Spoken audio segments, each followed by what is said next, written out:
Hi SL ടോക്സിലേക്ക് എല്ലാവർക്കും സ്വാഗതം.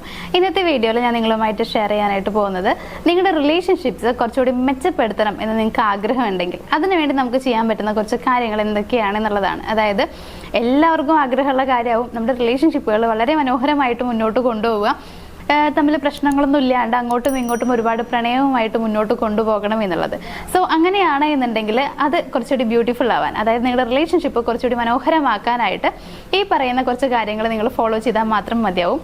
So നമുക്ക് നോക്കാം എന്തൊക്കെ കാര്യങ്ങളാണ് നമ്മൾ റിലേഷൻഷിപ്പിൽ പാലിക്കേണ്ടത് അല്ലെങ്കിൽ ചെയ്യേണ്ടത് എന്നുള്ളത്. നമ്മുടെ ഫസ്റ്റ് പോയിന്റ് എന്ന് പറയുന്നത് നിങ്ങളുടെ അറ്റാച്ച്മെന്റ് സ്റ്റൈൽ കുറച്ചുകൂടി മെച്ചപ്പെടുത്തുക എന്നുള്ളതാണ്. അതായത് അവരോട് നിങ്ങൾ പോയി പെരുമാറുന്ന രീതി അത് കുറച്ചുകൂടി നല്ല രീതിയിലാക്കാനായിട്ട് പെരുമാറുക. അതായത് അവരാഗ്രഹിക്കുന്ന ഒരു രീതി ഉണ്ടായിരിക്കും, അവരോട് ഒരുപാട് സ്നേഹത്തോട് പെരുമാറണം, അവരോട് കൂടെ ഇരിക്കണം, ഇങ്ങനെയൊക്കെ വിചാരിക്കുന്നുണ്ടാവും.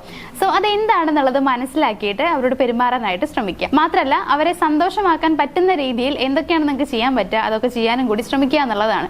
ഒരിക്കലും ടെൻഷനോട് കൂടിയിട്ട് അവരോട് സംസാരിക്കാനായിട്ട് പാടില്ല.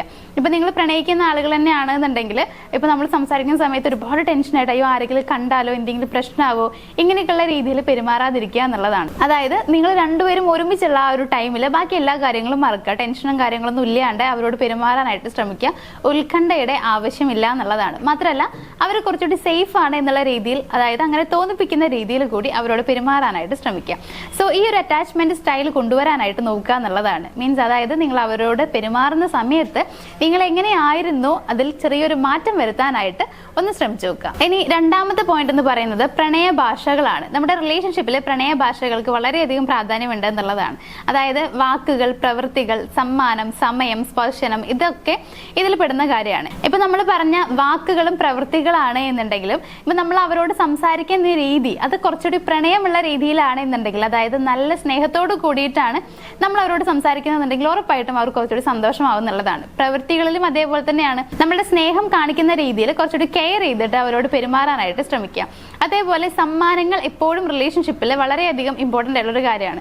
നമ്മൾ വിചാരിക്കാറുണ്ട് സമ്മാനങ്ങൾക്ക് പ്രാധാന്യമൊന്നുമില്ല. ഇപ്പോൾ ചിലരൊക്കെ പറഞ്ഞു കേൾക്കാറുണ്ട് എനിക്ക് സമ്മാനമൊന്നും വേണ്ട, എനിക്ക് ഗിഫ്റ്റ് ഒന്നും വേണമെന്നില്ല, അങ്ങനെ ആഗ്രഹമൊന്നും ഇല്ല എന്നുള്ളത്. അങ്ങനെ പറയുന്നു എന്നുണ്ടെങ്കിലും നമുക്ക് ഒരാൾ ഒരു സർപ്രൈസ് ഗിഫ്റ്റ് തരുമ്പോൾ സ്വാഭാവികമായിട്ട് നമുക്ക് സന്തോഷമാവും എന്നുള്ളതാണ്. അതെല്ലാം മനുഷ്യനും അങ്ങനെ തന്നെയാണ്. എന്തെങ്കിലും സർപ്രൈസുകൾ കിട്ടുക എന്നുള്ളത് അത് ആഗ്രഹിക്കുന്ന കാര്യമാണ്, കിട്ടിയാൽ സന്തോഷവുമായിരിക്കും എന്നുള്ളതാണ്. പിന്നെ ഇതിൽ വരുന്നൊരു കാര്യമാണ് സമയം, അതുപോലെ സ്പർശനം എന്നൊക്കെയുള്ളത്. ഇപ്പൊ ഈ സ്പർശനം എന്ന് പറയുമ്പോൾ നമ്മൾ ഉദ്ദേശിക്കുന്ന കാര്യം ഇത്രയേ ഉള്ളൂ. നിങ്ങൾ രണ്ടുപേരും ഒരുമിച്ചിരിക്കുന്ന ടൈമിൽ ജസ്റ്റ് നിങ്ങൾക്ക് അവരുടെ കൈകളൊക്കെ ഒന്ന് ഹോൾഡ് ചെയ്ത് പിടിക്കാം, അതേപോലെ ജസ്റ്റ് അവരെ ഹഗ് ചെയ്യാം, ഇങ്ങനെയൊക്കെ ചെയ്യാം എന്നുള്ളതാണ്. അപ്പൊ ഇത്തരത്തിലുള്ള സ്പർശനങ്ങളും ഏതൊരു റിലേഷൻഷിപ്പിലുള്ള ആളുകളും ആഗ്രഹിക്കുന്ന കാര്യങ്ങളാണ്. അപ്പൊ ഇതെല്ലാം നിങ്ങൾക്ക് ചെയ്യാം. ഇത്തരത്തിലുള്ള പ്രണയ ഭാഷകൾ ഉപയോഗിക്കാനായിട്ട് ശ്രമിക്കുക. ഇനി മൂന്നാമത്തെ പോയിന്റ് എന്ന് പറയുന്നത് തർക്കങ്ങൾ പരിഹരിക്കലാണ്. നമ്മൾ തർക്കങ്ങൾ പരിഹരിക്കുമ്പോൾ ഏറ്റവും കൂടുതൽ ശ്രദ്ധിക്കേണ്ട കാര്യം വീണ്ടും ഒരു വഴക്കുണ്ടാവാതിരിക്കുക എന്നുള്ളതാണ്. ചില ആളുകളുണ്ട് ഇപ്പൊ മുമ്പേ കഴിഞ്ഞ കാര്യങ്ങളൊക്കെ പറഞ്ഞിട്ടായിരിക്കാം ചിലപ്പോൾ വഴക്കുകൾ ഉണ്ടാവുന്നുണ്ടായിരിക്കാം. സോ അങ്ങനെ ആ കാര്യങ്ങൾ പറഞ്ഞിട്ട് അത് പരിഹരിക്കാം എന്ന് വിചാരിച്ച് രണ്ടുപേരും തമ്മിലൊരു സംഭാഷണത്തിൽ ഏർപ്പെടുമ്പോൾ പോലും വീണ്ടും അതൊരു വഴക്കായിട്ട് മാറാറുണ്ട് എന്നുള്ളതാണ്. പുതിയൊരു വഴക്കിന് തുടക്കം കുറിക്കുന്നുണ്ടായിരിക്കും. അങ്ങനെ ഒരിക്കലും ഉണ്ടാവാനായിട്ട് പാടില്ല. ഇനിയിപ്പോൾ അഥവാ നിങ്ങളുടെ ഭാഗത്താണ് ഇപ്പോഴും മിസ്റ്റേക്കുകൾ സംഭവിച്ചിട്ടുള്ളത് എന്നുണ്ടെങ്കിൽ അതിനെ നിങ്ങൾ അക്സെപ്റ്റ് ചെയ്യുക എന്നുള്ളതാണ്. അക്സെപ്റ്റ് ചെയ്ത് മുന്നോട്ട് പോവുക. അതിന് അവരോടൊരു സോറി പറയുന്നതുകൊണ്ട് പ്രത്യേകിച്ച് ഒരു കുഴപ്പമില്ല. അതേപോലെ വിട്ടുവീഴ്ചകൾ ചെയ്യാനായിട്ട് കൂടി ശ്രമിക്കുക എന്നുള്ളതാണ്. അതായത് കുറച്ചൊക്കെ സാക്രിഫൈസ് ചെയ്ത് കഴിഞ്ഞാലാണ് നമുക്ക് റിലേഷൻഷിപ്പ് കുറച്ചുകൂടി നന്നായിട്ട് മുന്നോട്ട് കൊണ്ടുപോകാൻ പറ്റുള്ളൂ. എപ്പോഴും ഞാൻ തന്നെ വിജയിക്കണം എന്ന് വിചാരിച്ചിരുന്നാൽ അതിന് കഴിയണം എന്നില്ല. അപ്പൊ വിട്ടുവീഴ്ചകൾക്കും റിലേഷൻഷിപ്പിൽ പ്രാധാന്യമുണ്ട് എന്നുള്ളത് മനസ്സിലാക്കുക. സോ തർക്കങ്ങൾ പരിഹരിക്കുമ്പോൾ സ്മൂത്ത് ആയിട്ട് വീണ്ടും ഒരു പ്രശ്നത്തിന് ഇടവരുത്താതെ പരിഹരിക്കാനായിട്ട് ശ്രമിക്കുക. നിങ്ങൾക്ക് വിട്ടുവീഴ്ചകൾ വരുത്തണമെന്ന് തോന്നുന്ന സമയത്ത്, അതായത് നിങ്ങൾ വിട്ടുവീഴ്ചകൾ വരുത്തി കഴിഞ്ഞാൽ അത് കുറച്ചുകൂടി നന്നായിട്ട് റിലേഷൻഷിപ്പ് മുന്നോട്ട് കൊണ്ടുപോകാനായിട്ട് സഹായിക്കുമെന്ന് തോന്നുകയാണെങ്കിൽ അത്തരത്തിലുള്ള വിട്ടുവീഴ്ചകൾ ചെയ്യാനായിട്ട് മടിക്കാതിരിക്കുക. ഇനി നമ്മുടെ നാലാമത്തെ പോയിന്റ് എന്ന് പറയുന്നത് ഇമോഷണൽ സപ്പോർട്ടാണ്. അതായത് നിങ്ങളുടെ പാർട്ട്ണറുടെ ഇമോഷൻസിനെ മനസ്സിലാക്കുകയും തിരിച്ചറിയുകയും ചെയ്യുക എന്നുള്ളതാണ്. ഇവിടെ ഒട്ടുമിക്ക ആളുകൾക്കും പ്രശ്നം വരുന്നത് ഈ ഒരു സമയത്താണ്. അതായത് നമ്മൾ എല്ലാ ആളുകളും ആഗ്രഹിക്കുന്ന കാര്യം എനിക്ക് ഇമോഷണൽ സപ്പോർട്ട് കിട്ടണം എന്നുള്ളതാണ്. നമുക്ക് ഫിസിക്കലി ഡൗൺ ആയി പോകുന്ന സമയത്ത് ഒക്കെ അത് മീൻസ് ഒരാളുടെ സഹായം ആവശ്യമാണെന്നുണ്ടെങ്കിൽ കുറച്ചുകൂടി നമുക്കത് ഓക്കെ ആക്കാനായിട്ട് പറ്റും. പക്ഷേ ഇമോഷണലി നമ്മൾ ഡൗൺ ആയി പോകുന്ന സമയത്ത് നമുക്ക് നമ്മളെ മോട്ടിവേറ്റ് ചെയ്യാനായിട്ട് ഭയങ്കര പ്രയാസമായിരിക്കും എന്നുള്ളതാണ്. നമ്മളെപ്പോഴും പറയാറുണ്ട് നമ്മളാണ് നമുക്കുള്ള ഏറ്റവും വലിയ മോട്ടിവേഷൻ എന്നുള്ളത്. പക്ഷേ അത് എപ്പോഴും നമുക്ക് കഴിയണമെന്നൊന്നുമില്ല. സോ വേറൊരാൾ പറഞ്ഞു കഴിഞ്ഞാൽ നമ്മൾ മോട്ടിവേറ്റ് ചെയ്ത് കഴിഞ്ഞാൽ ഓക്കെ ആവുന്ന ആളുകളുണ്ട്.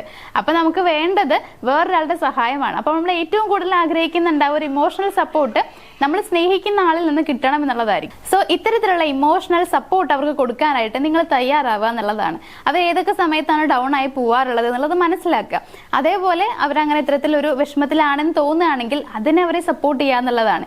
ഇപ്പൊ നമ്മൾ ഇമോഷണലി അവരെ സപ്പോർട്ട് ചെയ്യുന്നുണ്ട് എന്നുണ്ടെങ്കിൽ ഒരിക്കലും അവർ നമ്മളെ വിട്ടു പോയില്ല എന്നുള്ളതാണ്. കാരണം ഏതൊരാളും ആഗ്രഹിക്കുന്നത് ഏതൊരു പ്രതിസന്ധിയിലും നമ്മുടെ കൂടെ നിൽക്കുന്ന ഒരു പാർട്ട്ണർ വേണം എന്നുള്ളതായിരിക്കും. സോ അങ്ങനെ ഒരാളാണ് നിങ്ങളെന്നുണ്ടെങ്കിൽ ഒരിക്കലും ആ വ്യക്തി നിങ്ങളെ വിട്ടു പോകാൻ ആഗ്രഹിക്കുന്നുണ്ടാവില്ല, ഒരിക്കലും നിങ്ങളെ വിട്ടു പോകാനായിട്ട് അവർ ശ്രമിക്കില്ല എന്നുള്ളതാണ്. So emotional support most important ആണ്.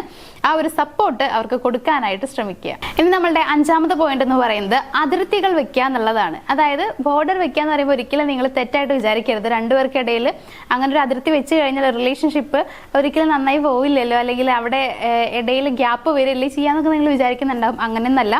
രണ്ടുപേർക്കും അനാരോഗ്യകരമായ രീതിയിൽ നിങ്ങൾക്ക് ബോർഡർ വെക്കുന്നതുകൊണ്ട് യാതൊരു പ്രശ്നമില്ല എന്നുള്ളതാണ്. ഇവിടെ ഉദ്ദേശിക്കുന്ന കാര്യം എത്രയേ ഉള്ളൂ, പേഴ്സണൽ സ്പേസ് കൊടുക്കുക എന്നുള്ളതാണ് മെയിൻ ആയിട്ടുള്ള കാര്യം. നിങ്ങൾ മനസ്സിലാക്കുക, നിങ്ങൾക്ക് നിങ്ങളുടെ പേഴ്സണൽ സ്പേസ് ഉണ്ട്. നിങ്ങൾക്ക് ഇഷ്ടമുള്ള നിങ്ങളുടെ ഫ്രണ്ട്സ് ഉണ്ടായിരിക്കാം, സ്പേസ് ഉണ്ടായിരിക്കാം. അപ്പൊ നിങ്ങൾ പോകണമെന്ന് ആഗ്രഹിക്കുന്ന കുറെ കാര്യങ്ങൾ ഉണ്ടായിരിക്കാം, ചെയ്യണമെന്ന് ആഗ്രഹിക്കുന്ന കുറെ കാര്യങ്ങൾ ഉണ്ടായിരിക്കാം. ഇതിനൊക്കെ ഒരാൾ തടസ്സം പറയുകയാണെന്നുണ്ടെങ്കിൽ ഒരിക്കലും നിങ്ങൾക്ക് സഹിക്കാനായിട്ട് പറ്റുന്ന കാര്യമാവില്ല. അതായത് നമ്മൾ ആഗ്രഹിക്കുന്ന കാര്യം നമുക്ക് ചെയ്യാൻ പറ്റിയില്ല എന്നുണ്ടെങ്കിൽ സ്വാഭാവികമായും ഏതൊരു മനുഷ്യനും അത് സങ്കടമായിട്ട് വരും എന്നുള്ളതാണ്. ഇത് തന്നെയാണ് നമ്മുടെ ഓപ്പോസിറ്റ് നിൽക്കുന്ന ആൾക്കും എന്നുള്ളത് മനസ്സിലാക്കുക. അവർക്കും ആഗ്രഹങ്ങൾ ഉണ്ടായിരിക്കും, അത് നടത്തണമെന്ന് അവർ വിചാരിക്കുന്നുണ്ടാവും എന്നുള്ളത് നിങ്ങൾ തിരിച്ചറിയുക. അതിന് പറ്റുന്ന രീതിയിൽ അവരെ സപ്പോർട്ട് ചെയ്യാനായിട്ട് ശ്രമിക്കുക എന്നുള്ളതാണ്. ഒരിക്കലും അവരിൽ നിങ്ങൾ നിയന്ത്രണങ്ങൾ വെക്കാതിരിക്കാനായിട്ട് ശ്രമിക്കുക. അങ്ങനെ ലിമിറ്റേഷൻസ് വെച്ച് കഴിഞ്ഞാൽ ഒരിക്കലും നിങ്ങളുടെ റിലേഷൻഷിപ്പിനെ നന്നായിട്ട് അത് ബാധിക്കില്ല, നെഗറ്റീവായിട്ട് മാത്രമേ എഫക്ട് ചെയ്യൂ എന്നുള്ളത് നിങ്ങൾ തിരിച്ചറിയാനായിട്ട് ശ്രമിക്കുക. സോ അതിർത്തികൾ വെക്കാം, അത് പേഴ്സണൽ സ്പേസ് എന്നുള്ള രീതിയിൽ. ഒരിക്കലും നിങ്ങൾ അവരുടെ പേഴ്സണൽ സ്പേസിലേക്ക് പോവാതിരിക്കുക. അവിടെ നിങ്ങൾ ഉറപ്പായിട്ടും ഒരു ഗ്യാപ്പ് കൊണ്ടുവരാനായിട്ട് ശ്രമിക്കുക. നിങ്ങൾക്കും അതേപോലെ തന്നെയാണ്, നിങ്ങൾക്കും നിങ്ങളുടേതായുള്ള സ്പേസ് ഉണ്ട്, അതിലേക്ക് അവരെ കടത്തേണ്ട ആവശ്യമില്ല. സോ ആ ഒരു അതിർത്തിയാണ് നമ്മൾ ഉദ്ദേശിച്ചിട്ടുള്ളത്. അതിനെ നിങ്ങൾ പോസിറ്റീവായിട്ട് എടുക്കാനായിട്ട് ശ്രമിക്കുക. അപ്പോൾ ഈ പറഞ്ഞ ഒരു 5 കാര്യങ്ങൾ, ഇപ്പം ഇന്നത്തെ വീഡിയോയിൽ ഒരു 5 കാര്യങ്ങളാണ് പറഞ്ഞിട്ടുള്ളത്. ഇത് നിങ്ങളുടെ റിലേഷൻഷിപ്പിൽ കൊണ്ടുവരികയാണെന്നുണ്ടെങ്കിൽ ഉറപ്പായിട്ടും റിലേഷൻഷിപ്പ് നന്നായിട്ട് തന്നെ മുന്നോട്ട് പോകുന്നുള്ളതാണ്. ഇതിനു മുന്നേ ഞാൻ വേറെ കുറേ വീഡിയോസ് ചെയ്തിട്ടുണ്ട്, ഇതിനെക്കുറിച്ച് പറഞ്ഞിട്ടുണ്ട്. അതിൽ വെച്ച് ഏറ്റവും നല്ല പോയിന്റ്സ് എന്ന് തോന്നിയിട്ടുള്ളതാണ് ഇന്നത്തെ വീഡിയോയിൽ ഞാൻ പറഞ്ഞിട്ടുള്ളത്. സോ ഈ പറഞ്ഞ 5 കാര്യങ്ങൾ ചെയ്താൽ മാത്രം മതി നിങ്ങളുടെ റിലേഷൻഷിപ്പ് വളരെ മനോഹരമായിട്ട് നിങ്ങൾ ആഗ്രഹിച്ച പോലെ കളർഫുൾ ആയിട്ട് മുന്നോട്ട് കൊണ്ടുപോകാനായിട്ട് നിങ്ങൾക്ക് കഴിയും. അപ്പോൾ എല്ലാവർക്കും മനോഹരമായ, എല്ലാവരും ആഗ്രഹിച്ച രീതിയിലുള്ള റിലേഷൻഷിപ്പ് കിട്ടട്ടെ എന്ന് ആശംസിച്ചുകൊണ്ട് ഇന്നത്തെ വീഡിയോ നിർത്തുകയാണ്. എല്ലാവർക്കും വീഡിയോ ഇഷ്ടമായിട്ടുണ്ടാവുമെന്ന് വിചാരിക്കുന്നു. വീഡിയോ പറഞ്ഞ കാര്യങ്ങളൊക്കെ മനസ്സിലായിട്ടുണ്ടെങ്കിൽ ഒന്ന് ലൈക്ക് ചെയ്തേക്കുക. അതേപോലെ എന്തെങ്കിലും സംശയങ്ങളോ കാര്യങ്ങളൊക്കെ ഉണ്ടെങ്കിൽ ഒന്ന് കമന്റ് ബോക്സിൽ കമന്റ് ചെയ്യുക. നമ്മുടെ ചാനൽ ആദ്യമായിട്ട് കാണുന്ന ആളുകളൊക്കെ ആണെങ്കിൽ സബ്സ്ക്രൈബ് ചെയ്ത് തുടർന്ന് വീഡിയോസ് കാണാനായിട്ട് ശ്രമിക്കുക. മറ്റൊരു വീഡിയോ ആയിട്ട് കാണാം. താങ്ക്